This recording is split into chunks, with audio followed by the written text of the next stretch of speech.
En algunas veces la membrana coriolantoidea también se mira así como membrana ondulante, pero es más, tiende a ser más rígida y siempre está acompañada del latido cardíaco del feto o embrión. Entonces, sí, otra circunstancia es que en el diagnóstico no hay embrión o feto, ni sin estructuras placentarias, ¿verdad? Recuérdense que por el tipo de placenta de las cabras y ovejas, pues es de tipo cotiledonar, ¿verdad? Entonces vamos a encontrar los placentonios, antes decía placentomas, pero da idea de males placentonios, que forman como copitas, se forman como copas. En los bovinos son como hongos, ¿verdad? Vamos a ver las estructuras estas, que son indicativas de que hay preñez, ¿verdad? Uno, ¿verdad? Estos trastornos solo se diferencia. Ahora, en el caso de la eh, hidrometra, pues tiende a ser solo se mira todo negro, mientras que cuando es mucometra, pues tiende a ser un poco hipogénico. Entonces, se puede usar como, puede ser mucómetra o mucometra, dependiendo de las características que tenga en la ecografía. Estos son otros, ¿verdad? Estos son otros tipos que se miran, ¿verdad? Aquí se miran redondeados, pero no hay. Cuando hay embriones, pues los encontramos aquí adentro, ¿verdad? Hay varios, aquí hay varios cuernos, ¿verdad? No son cámaras gestacionales. Esto es bien frecuente verlo en preñeces temprana, en cabras y ovejas, lo que se llaman cámaras gestacionales. Pero miramos varias, pero no hay nada. En más de alguno de estos tendríamos que encontrar embriones o latidos o la membrana coriolantoidea. El tratamiento, uno es sabemos que hay un cuerpo lúteo persistente, podemos hacerlo a través de dos formas. Uno, administración de prostaglandina. Existen dos tipos de prostaglandina, la que es la dinaprostrometamina, que es la natural, casi no viene al país. Yo sí prefiero usarla esta, porque esta, por ejemplo, esta sí tiene más actividad sobre el útero, principalmente en las hembras paridas. Y también para este caso, pues es el Dinaprost. En México sí se vende. Aquí es más caro, más caro. El que encontramos más es el cloprostenol. Entonces, usamos más o menos medio ml, que es el equivalente de 150 microgramos, ¿verdad? O 15 miligramos. Más o menos es la quinta parte de la vaca la que se utiliza, ¿verdad? La cuarta, quinta parte de una vaca. En la vaca son 2 ml, en esta son 0,5. Pero el mejor es el Dinaprost, pero si solo tenemos, pues podemos usar el cloprostenol, que es el que más tenemos. Puede acompañarse de oxitocina, ¿verdad? La dosis es alta, siempre hay que tener mucho cuidado, ¿verdad? Porque la oxitocina en dosis mayores a esto puede producir irritación nerviosa y puede producir vómito.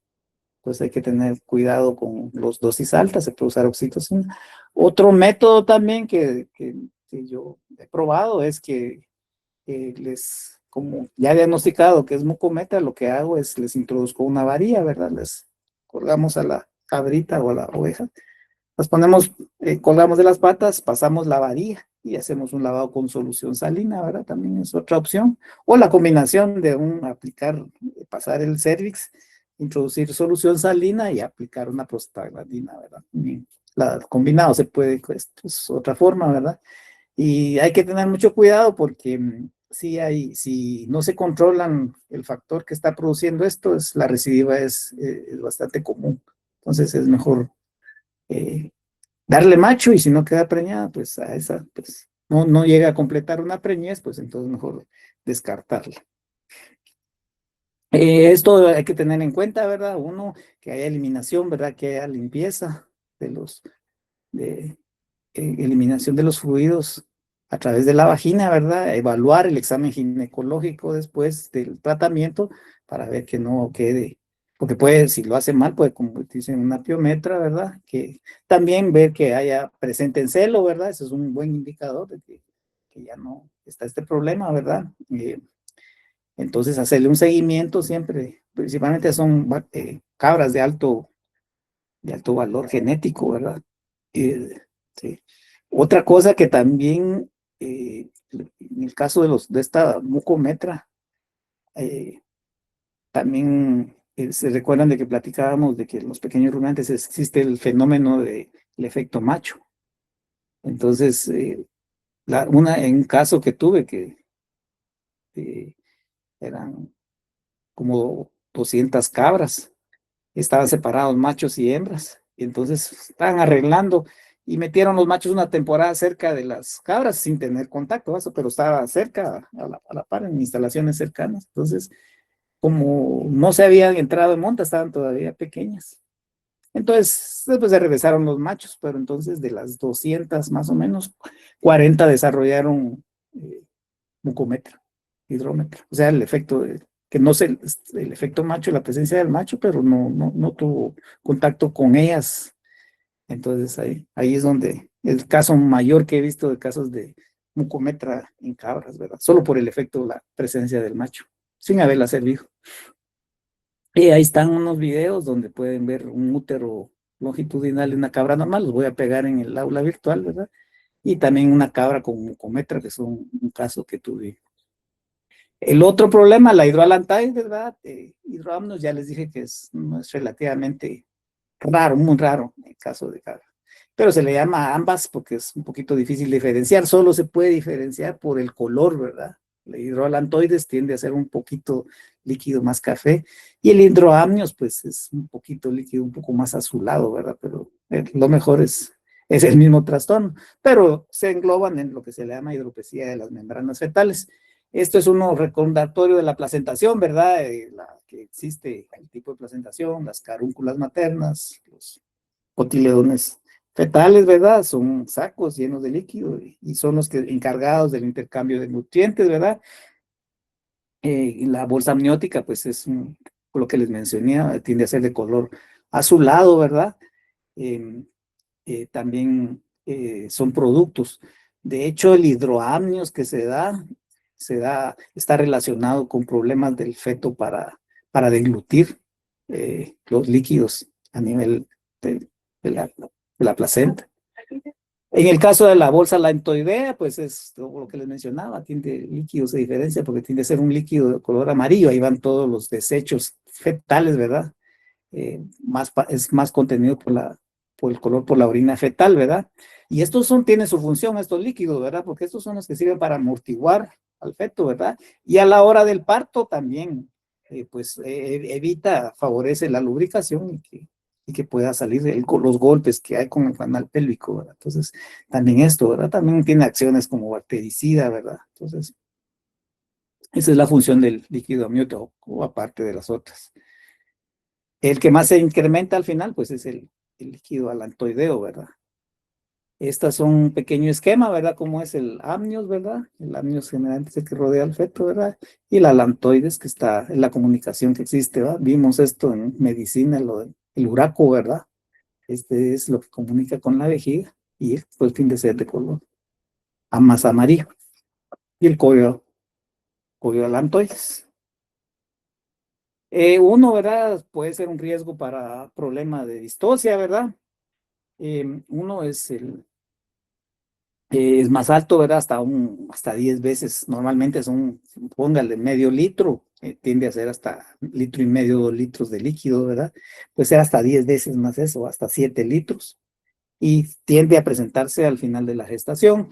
La etiología, pues lo primero son trastornos en la circulación. Esto de insuficiencia renal, un problema de insuficiencia renal en la madre se puede reflejar un trastorno de hidroalantoides.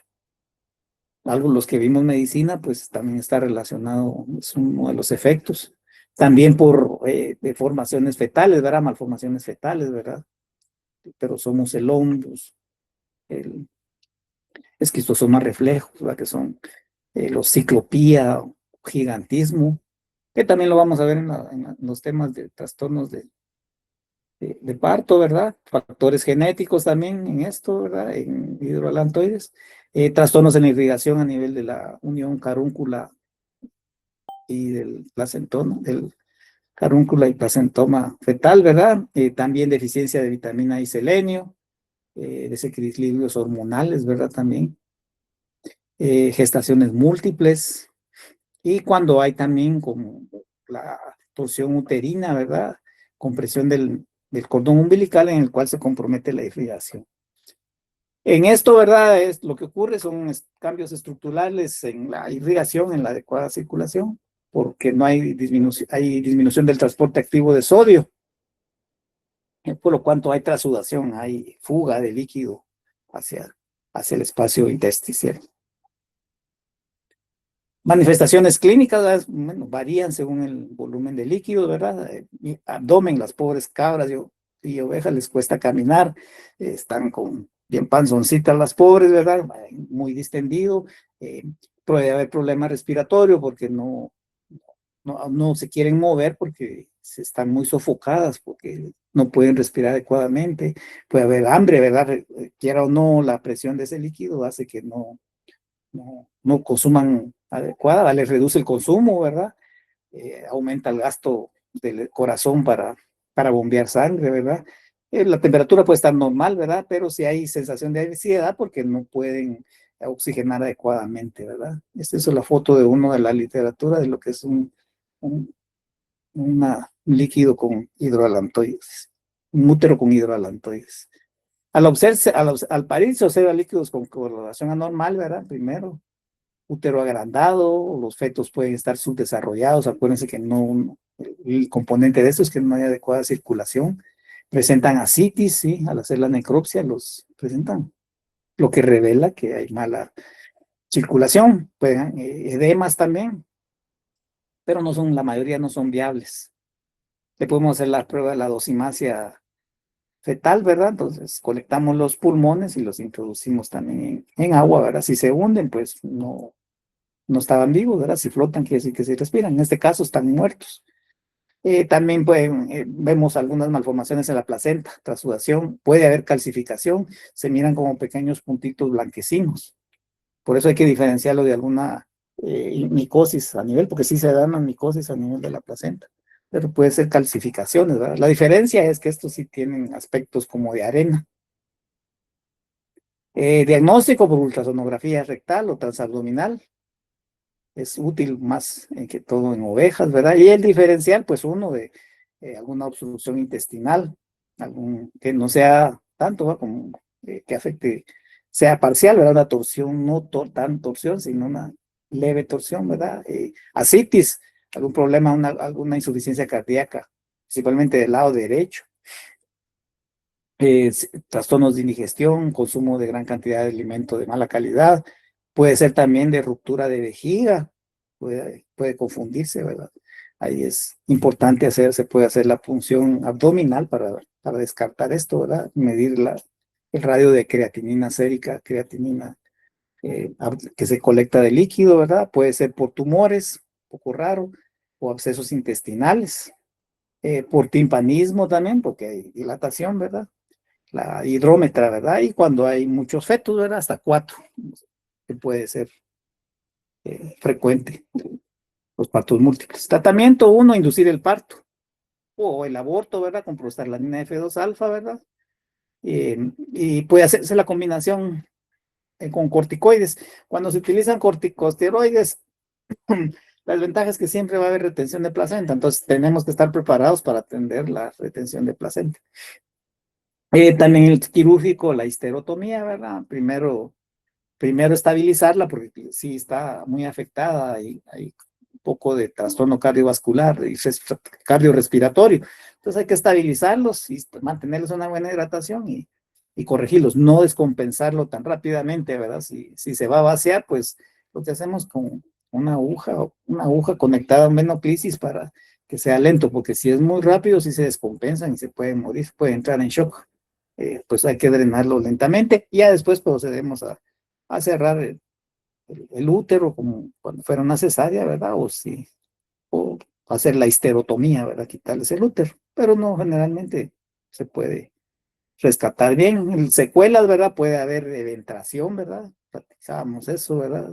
Hay rupturas por excesivas dimensiones del útero. Puede haber ruptura uterina también. Puede haber, les abre tanto que hay dislocación de cadera. También se puede dar eso, ¿verdad? La ruptura del tendón prepúbico, ¿verdad? También puede haber parto difícil, ¿verdad? Porque puede también atonía uterina, el útero ya no puede contraerse, es muy difícil, ¿verdad? También por esfuerzos por estar pujando, pues hay prolapso rectal y vaginal, ¿verdad? Y se complica también con retención de placenta, a veces metritis y también agalaxia, y algunas veces también toxemia de preñez. En el caso de la ruptura del tendón prepúbico, ¿verdad? El término es desmorrexis, ¿verdad? También es eso, puede ser una consecuencia del hidroalantoides, ¿verdad? Entonces hay que hacer la diferenciación de hernias, de ventraciones, hernias, ¿no? De ventraciones. Entonces esto es muy raro en ver en cabras y ovejas, ¿verdad? Es muy frecuente en yeguas, pero sí se puede dar, ¿verdad? Entonces ya hay ruptura del ligamento suspensorio. A veces esto va a acompañar al rentón prepúbico también con que se descuelga la ubre, ¿verdad? Entonces, pues también esto, el caso de la ruptura del tendón prepúbico por hidropesía, ¿verdad? Acúmulo excesivo de líquidos, por fetos muy grandes, ¿verdad? También puede haber, esto puede ocurrir también en hembras que son cargadas muy pequeñas. También se puede presentar esta ruptura porque todavía no está el aparato corporal para, para soportar la preñez, también en gestaciones prolongadas por algunas circunstancias, ¿verdad? Y también por golpes. A veces las atropelló el tractor que estaba recorriendo la comida, o la corneó una vaca, o la tiraron en el comedero, también puede ser causa de esta ruptura del tendón prepúbico. A veces va acompañada de también de un desprendimiento de la ubre, como les mencionaba, ¿verdad? Manifestaciones clínicas, hay edema ventral, ¿verdad? Hay que revisar bien la señal de Gode positiva, hay dolor abdominal, y si hay dolor, no quieren estar de piedra, les cuesta mucho, hay problemas de taquicardia y respiración también acelerada, ¿verdad? También vamos a encontrar que se está arqueado de una vez, o sea, hay elevación de la tuberosidad isquiática y lordosis, ¿verdad? Hasta a nivel lumbar, pues se mira con caída su pancita, ¿verdad? Y también como consecuencia, lo que les mencionaba, la ubre desplazada y la ubre puede tener hematomas y puede haber mastitis. Si llega a término, pues uno, ¿verdad? No, realmente hay que inducirles, hay que atender bien el parto. Es un parto asistido porque no presenta contracciones. En algunos casos no se produce adecuadamente el calostro, ¿verdad?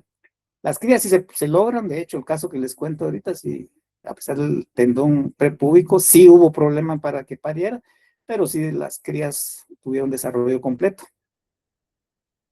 Entonces, después de esto, hay que tratarlas porque pueden padecer eh, eh, problemas de retención de placenta y metritis. Entonces hay que atenderlas, ¿verdad? Y siempre hay que estarlas porque el pronóstico siempre digan que es reservado hasta que, hasta que ya pase por lo menos 8 o 10 días, ya puede decir uno que el animal ya está fuera de peligro. Es muy difícil el diagnóstico, por los signos clínicos se pueden ver que ya les mencionamos, ¿verdad? Y a veces solo es por hallazgo de la necropsia. Diferencial del uno, el edema fisiológico, el edema de la ubre, del hidroamnios, como le mencionaba, raro, pues raro en cabras. Hidroantoides sí es más frecuente en cabras y ovejas. Alguna enfermedad como vasculitis que vimos, que enfermedades como la toxoplasmosis, trypanosomiasis pueden producir esto.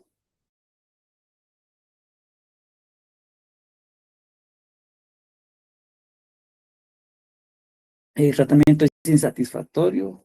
Bueno, solo hacer restricción del ejercicio, que eso sí se le hizo a esta cabra que les digo, del ruptura del tendón prepúbico. Ponerle su faja se puede hacer, no. Hay gente que tiene pocas cabritas que si hace estos esfuerzos, les ponen sus fajas, ¿verdad? Solo hay que tener cuidado porque todos se lo vienen comiendo y todos se lo vienen mordiendo. Uno, ¿verdad? Y también para evitar eso, ¿verdad? Que puede haber daño después a nivel lumbar, ¿verdad? Porque como las desplaza por el peso. En el caso, la otra enfermedad, la toxemia, la preñez, pero como les digo, vamos a hacer unas cosas porque la vemos con un poco más de detenimiento en el caso de medicina de animales de producción, ¿verdad? Siempre todos son factores, una enfermedad multifactorial de la nutrición, estresantes inherentes. Esta enfermedad es, las ovejas sí son altamente susceptibles, casi siempre se mueren. Las cabras también. Antes en la literatura ustedes encuentran que dice que las cabras son más resistentes a la toxemia y la preñez. No, negativo, sí, que se mueren igual. He visto bastantes casos de estos. Entonces son factores de nutrición, factores estresantes inherentes al animal, ¿verdad? En el caso de la nutrición, pues uno, principalmente la deficiencia de proteína, alimentación, bajos niveles de energía. Los pastos de nosotros son de muy mala calidad. En el caso de las cabras hay que ser muy cuidadoso con esto porque estas no son como, son rumiantes, pero son de actitud folívora, o sea, andan comiendo retoños. Es otra forma. En las ovejas sí, pues un poquito más parecidos al bovino, pero siempre son nuestros pastos son bien pobres.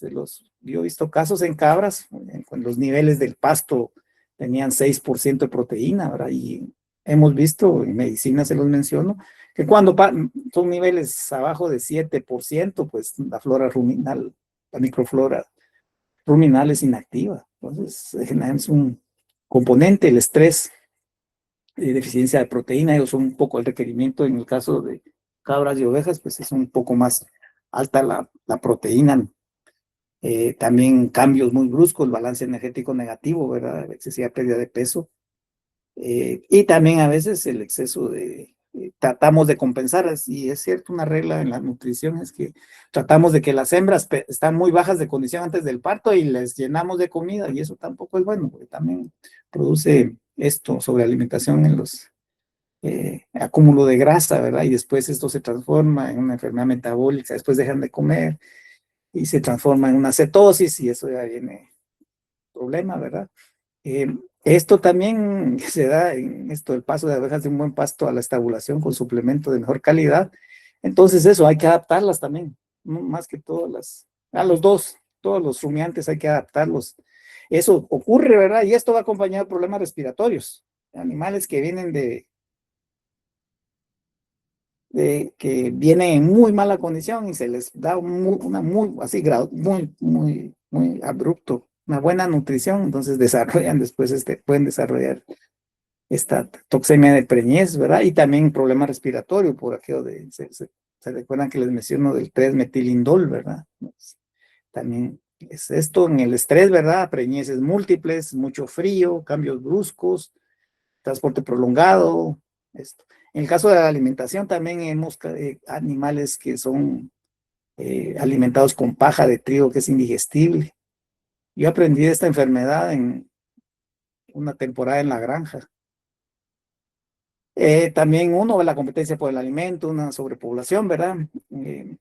Mucho eh, para conseguir comida, va a caminar mucho para conseguir comida, ¿verdad? Entonces lo que origina un mayor gasto de energía, ¿verdad? Una mayor demanda. Y recuérdense que el feto tiende a crecer mucho en el último tercio de la gestación. Entonces es esto. Generalmente al final lo que se mueren estas son por un trastorno de encefalopatía hipoglucémica, ¿verdad? De hecho, se considera, algunos lo consideran un tipo nervioso porque realmente no son síntomas nerviosos, pero eso es una encefalopatía. Inherentes al animal, la gestación múltiple, susceptibilidad, ¿verdad? Razas que son a veces traen razas muy buenas, pero les da muy mala alimentación. Madres que son ya viejitas, problemas de dientes, problemas podales que no pueden desplazarse adecuadamente, parásitos gastrointestinales, ya les mencioné hemoncus y mecistocirrus, también la fasciola hepática, ¿verdad? Y también daños al hígado, hepatopatías, ¿verdad? El síndrome del hígado graso no alcohólico. Este es esto, ¿verdad? El diagrama fisiológico, ¿verdad? Que realmente es un exceso de actividad. Una de las lesiones más, los síntomas es muy deprimidas, da la impresión de que da torpe y está triste, ¿verdad? Pero es porque la falta de energía, ¿verdad? Se separan, no quieren moverse, se deprimen mucho, ya están abúlicas, ¿verdad? Abúlica quiere decir que no hay respuesta al ambiente, pérdida de los reflejos, ¿verdad? De los reflejos de defensa, ya no responden a veces son atacadas por los perros, ¿verdad? Porque ya no se defienden, ¿verdad? Marcha dificultosa, referidos al sistema nervioso. También ya después en decúbito external. Esto es lo que les decía, ¿verdad? En las caras es frecuente el aborto, bueno, no es muy severo, pero sí se puede morir. Esta enfermedad es más fácil prevenirla que curarla. Casi siempre el pronóstico de recuperación es muy bajo, un 33%, no todas. Casi todas se mueren. Siempre vamos a encontrar, ¿verdad? Como les dije, es un trastorno, es la movilización grasa, hay olor a acetona, acetonemia. Y ya cuando hay esto es lo que les digo, la encefalopatía hipoglucemia, ¿verdad? Ya es muy difícil, van a ver que está caída, hay temblores, va a haber rechinido de dientes, es característico, ¿verdad? Entonces, eso nos indica cuando ya llega a nivel central, ya es muy difícil sacarlas de esa etapa, ¿verdad? Eso es importante, ¿verdad? Una de las lesiones en toxemia la preñez es esto, el hígado graso. Y hay degeneración grasa también, ya a nivel general, ¿verdad? Se mueren generalmente. Y esto, ¿verdad? El hígado da una apariencia amarilla, ¿verdad? Amarillenta. También vamos a encontrar las glándulas adrenales aumentadas de tamaño, hay hemorragia cortical.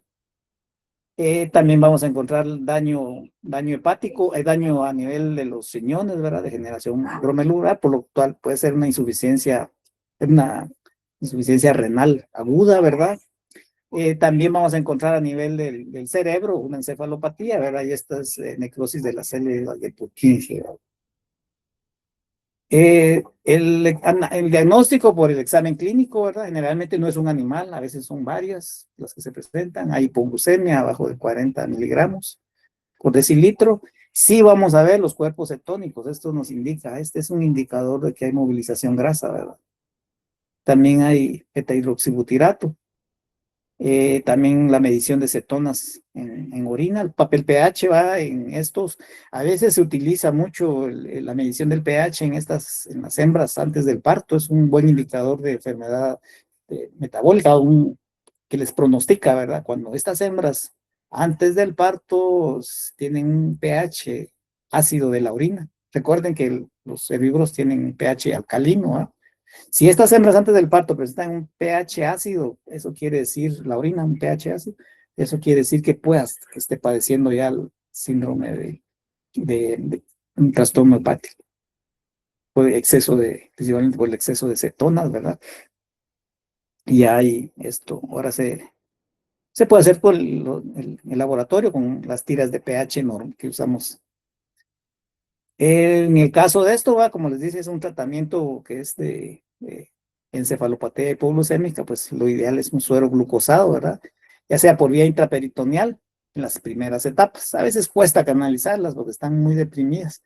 Entonces, si lo van a hacer por vía intraperitoneal, pónganselo, se lo pueden poner a chorro, no necesita, ¿verdad? Buscan intraperitoneales del lado derecho, introducen la aguja, ¿verdad? Si no se mueve, quiere decir que no toca una tripa, ¿verdad? Entonces lo ponen más alto pegado a la lumbar, ¿no? Lo ponen.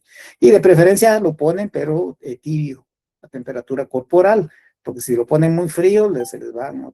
Puede que les entre en shock. Entonces lo ponen por bien, no hay riesgo, solo lo más aséptico posible, ¿verdad? Echar alcohol, poner. Funciona, porque a veces están muy deprimidas y no se puede. También soluciones al 10%, ahora tenemos glucosa de la solución de X50, que eso se puede poner, las dosis son más bajitas, ¿verdad? Un 25 a 100 ml, ¿verdad? Mientras que un suero son de 250 hasta un litro. Esto. Y electrolitos también, dar también electrolitos, si es por vía oral, pues también se pueden dar soluciones, las soluciones deportivas tipo pedialite también por vía oral también, porque esos zapatos tienen acetato, tienen propionato que aparte de que favorecen la hidratación, también favorecen la producción de energía. El tratamiento, también el propilenglicol, ¿verdad? Se puede utilizar. No recomendar más de 10 días, ¿verdad? Se les puede dar 100 gramos 2 veces al día, pero no más de 10 días. No se recomienda más de 10 días. En melaza se los pongo pues como fuente de energía, ¿verdad?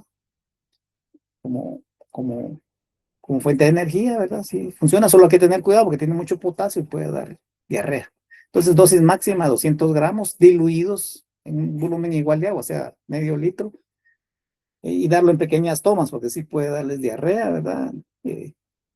Bicarbonato se les puede dar también, o la solución Ringer lactato por vía intravenosa. Sustancias lipotrópicas, la colina, ¿verdad? Los aminoácidos azufrados como metionina, vitamina B12, también lisina, ¿verdad? Tiamina. Y alimentos que sean apetecibles y fibra de buena calidad. Se puede inducir el parto, ¿verdad? Pero sí es esto. Se puede usar también insulina como si fuera un tratamiento de diabetes, ¿verdad? Para mejorar la glucosa. Se menciona también la de acción retardada, la zinc protamina, insulina zinc protamina. Aquí hay una mezcla que se puede hacer, para darles por vía oral, ¿verdad? Se disuelven en 250 ml de agua. Y también eso sí no lo es, más la adición de 0,4. Lo que pasa es que esto tiene una gran cantidad de energía, lo que les va a producir una hiperglucemia. Entonces, con aplicar la insulina, lo que van a hacer es que no sea tan elevada eh, la, la azúcar, pero lo pueda controlar más adecuadamente la insulina, ¿verdad? Porque ese problema les da una gran cantidad de energía y después se les vuelve a dar otra vez otra hipoglucemia. Entonces, la idea es esto, este es el principio de esto, es mantener eh, una glucemia normal. La prevención, alimentar de forma adecuada en la fase final de la gestación, hacer lotes por tamaño o delgadas, normales y gordas, que eso cómo cuesta. A veces desplazan a estas cabras y ovejas en los animales, miran a las más delgadas o las más pequeñas como débiles y entonces las desplazan, comen más unas que las otras. Siempre hacer la adaptación gradual, cualquier alimento, pues hacer una prevención, lo que les mencionaba, ¿verdad? Una ración de energía, ¿verdad? Digeribles, ¿verdad? Siempre tener cuidado con la acidosis ruminal, ¿verdad? También adecuada proteína digestible, ¿verdad? Hablábamos en bovinos de 7, estas son proteínas del 10%. Suplemento vitamínico mineral, ¿verdad? Y también acceso a agua fresca y limpia. Hacer el manejo adecuado de las hembras que van a parir, ejercicio moderado, ¿verdad? Eso también previene muchas distocias que estén caminando y también, aparte de eso, reduce los problemas de dígitos, ¿verdad? Quiera o no, el caminar les ayuda a, a desgastar las pezuñas.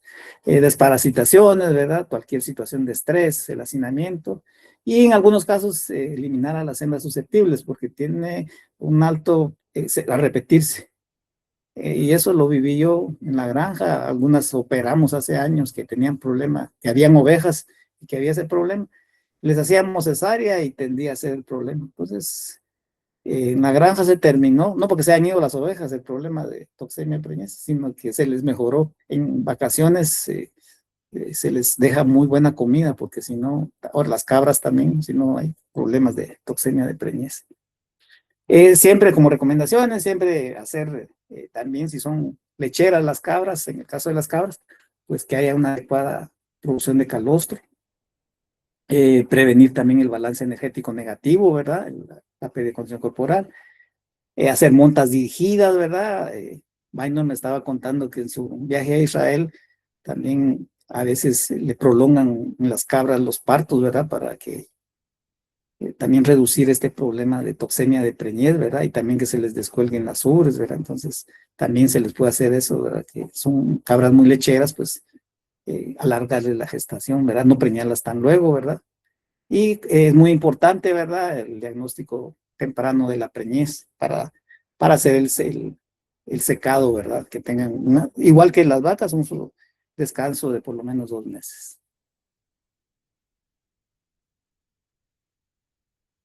Muchas gracias.